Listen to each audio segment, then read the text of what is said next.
The Gruffalo's Child. The Gruffalo said that no Gruffalo should ever set foot in the deep, dark wood.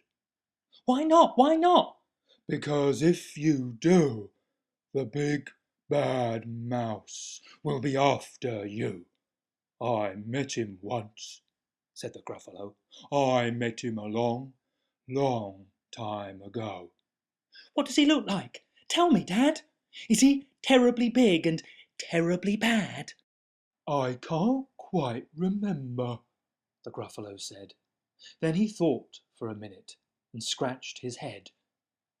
"The big bad mouse is terribly strong, and his scaly tail is terribly long. His eyes are like pools of terrible fire, and his terrible whiskers are tougher than wire." One snowy night, while the Gruffalo snored, the Gruffalo's child was feeling bored.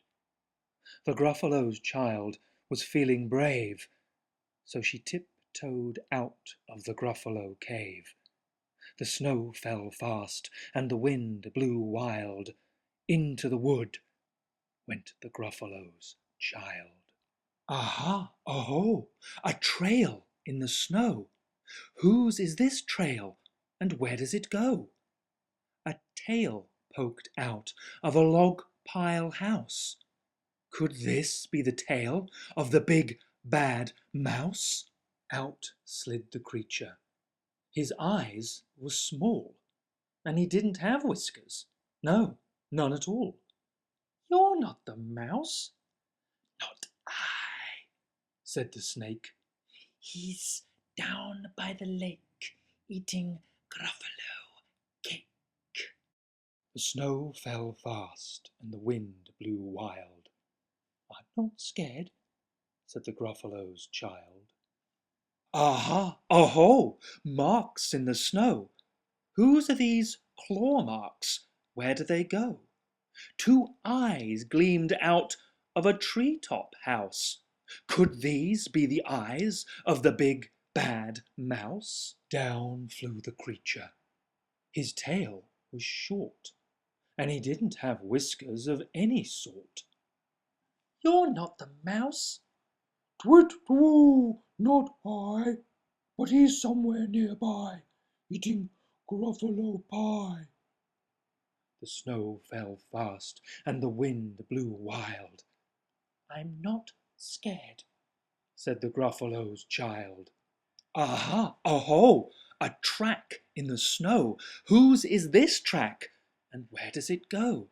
Whiskers at last, and an underground house! Could this be the home of the big bad mouse? Out slunk the creature. His eyes weren't fiery, his tail wasn't scaly, his whiskers weren't wiry. "You're not the mouse."